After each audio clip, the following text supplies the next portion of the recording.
Hi and welcome to this video where I'll show you how to easily make cloud stencils and hydrangea stencils yourself. If you're new to this channel, hi, my name is Ina. If not, welcome back. You've probably seen pictures with clouds in the background like this. There are cloud stencils for that, and you can use, for example, distress ink or soft pastels like I did. I have a lot of these stencils.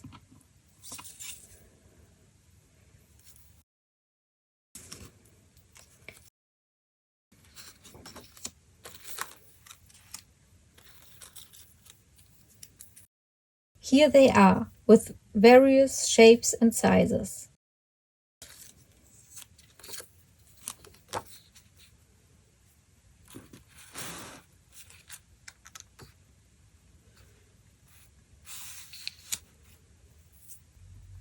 As you can see, I simply drew them on plastic sheets and cut them out. I used plastic sheets typically used as a cover for binding reports.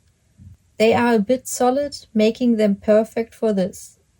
I drew the clouds on the sheets and then cut them out. That's how easy you can get these cloud stencils. Now, when the sun is high in the sky, it shines on the clouds from above, making the top of the edges light and the bottom edge darker. However, during sunrise or sunset, it's the opposite. The light comes from below and makes the bottom part lighter. For this effect, you will need a reversed stencil. That's why I kept the cut out leftovers, so I can create the opposite effect. The top half dark and the bottom light. It probably makes sense to have a sun in the picture to make the effect look natural. In reality, clouds don't actually look like this. Usually you can see parts of the sky like in these pictures. Or when the sky is completely overcast, it's just gray, and you can't see individual clouds anymore. Therefore, the effect might not look good the other way around. You'd have to try it out. But just in case I need them, I've kept the pieces. You can use a template or draw freehand, whatever you prefer. And voila, you have many cloud stencils without having to buy an expensive one. In addition to this page, I've colored another one using these stencils.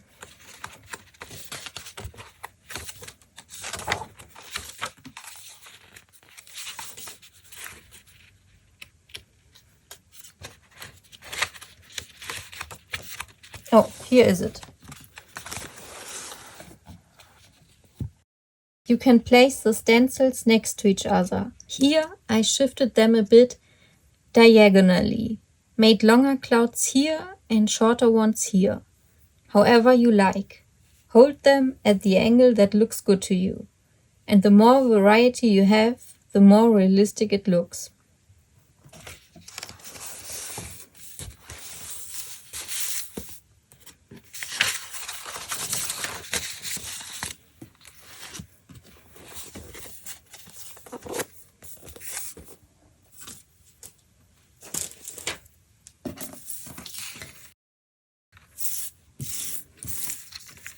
So, since I have already finished these, I would now like to make stencils for hydrangeas. I'm currently editing the video and just realized that I haven't actually shown these cloud stencils in detail, nor have I explained what they're used for exactly. That's why I've quickly created 2 examples here. Just a quick demonstration. Of course, you can do this much better when you try it yourself. First, I use these round stencils. This could be an example of a sky created with these stencils. Then we have these stencils with straight bottoms. This might look like this, for example. I've also added a bit of shading with colored pencils. You can of course do the same with the other clouds as you like. I couldn't get the idea with the other cloud stencils out of my head, so I tried another version. I have to try out how the clouds would look with these stencils.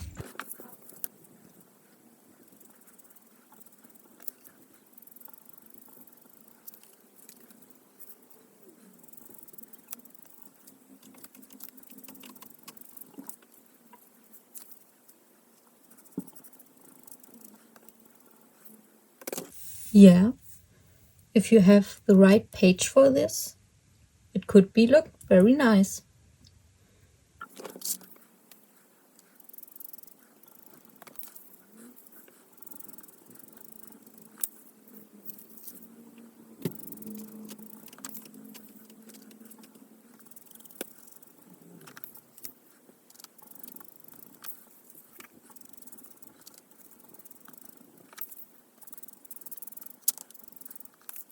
Here you can see how I created a cloudy sky with the leftover pieces.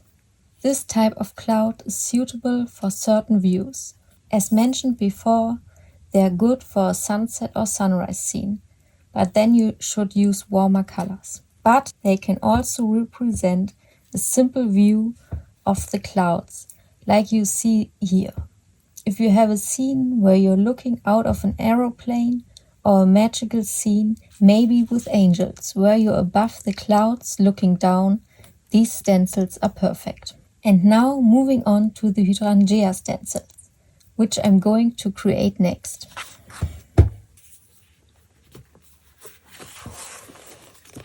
I've selected this page from my July coloring plan video, and I would like to have some blurry hydrangeas in the background. My idea is to place the plastic sheet over it, trace a few small blossoms and cut them out. I think this will be the trickiest part because of the small shapes, especially since I want to cut out the inner part and keep the outer edge. You could also make a large blossom composed of many small ones, but I think it'll be hard to add variety that way.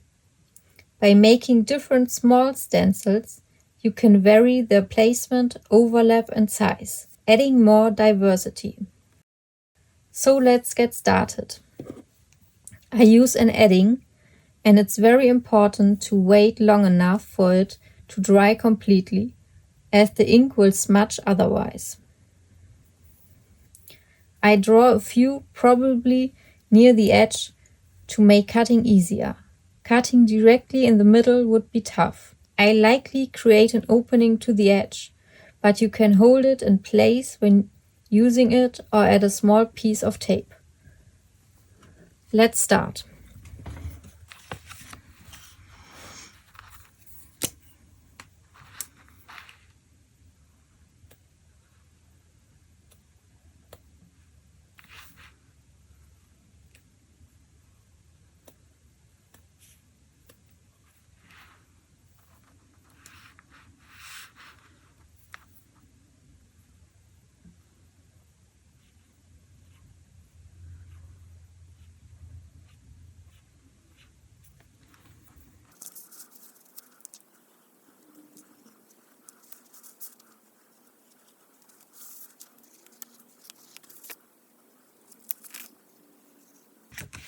Is this the same one? Yes.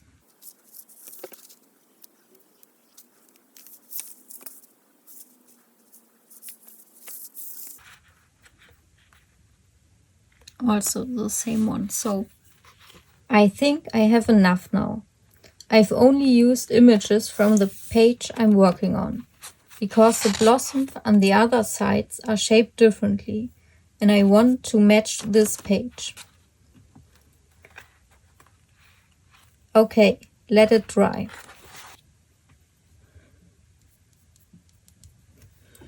Okay, let's start cutting it out.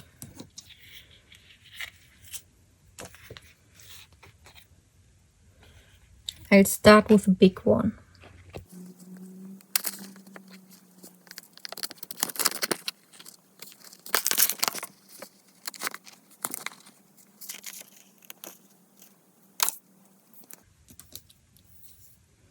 So I think you know how to use scissors.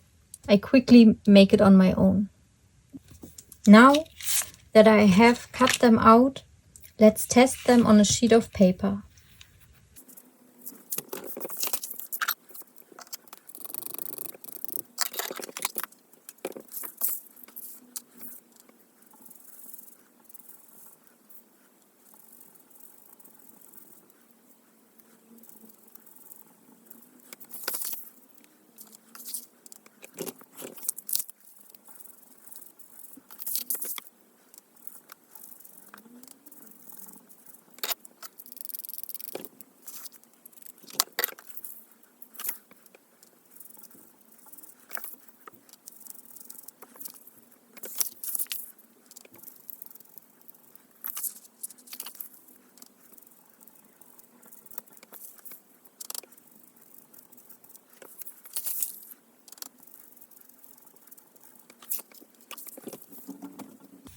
Now I use a Q-tip and a darker pink to make shadows or blossoms that are lower under these ones.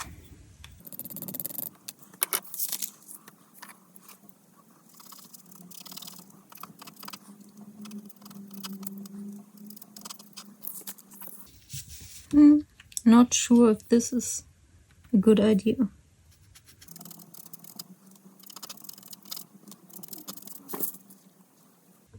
Maybe or maybe not.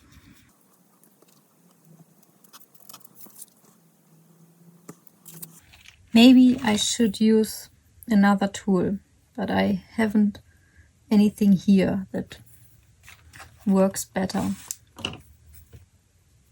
The hydrangeas are only supposed to be blurred in the background on the actual coloring page, but I think it turned out very well. Now let me show you how I use the stencils on the coloring page. For the background, I chose my Jackson watercolor crayons, blending soft hues to create a delicate watercolor effect. The hydrangea itself was colored with my Castle Art soft touch pencils, allowing each petal to showcase subtle gradients of color. To add depth and visual interest, I'm making a few softly blurred hydrangeas in the background, using the stencils. For this effect, I'm applying soft pastels in harmonious pink and purple tones. Just as with the main illustration, I use a darker color at the center of each bloom, letting it gradually fade toward lighter edges, creating a gentle, natural-looking gradient. Initially, I considered securing the edges with washi tape to maintain clean borders. However, from my previous experience with the Jackson watercolor background, where the tape slightly tore the page upon removal, I've decided against it this time. Thankfully, soft pastels are forgiving and easy to erase, so I carefully tidy up the edges with an eraser once the page is complete.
As for this small tear here, I plan to mend it with a glue stick, hoping it blends seamlessly into the paper's texture. And here you can see the final page. I hope this video inspired and helped you to create your own stencils. Until next time, bye!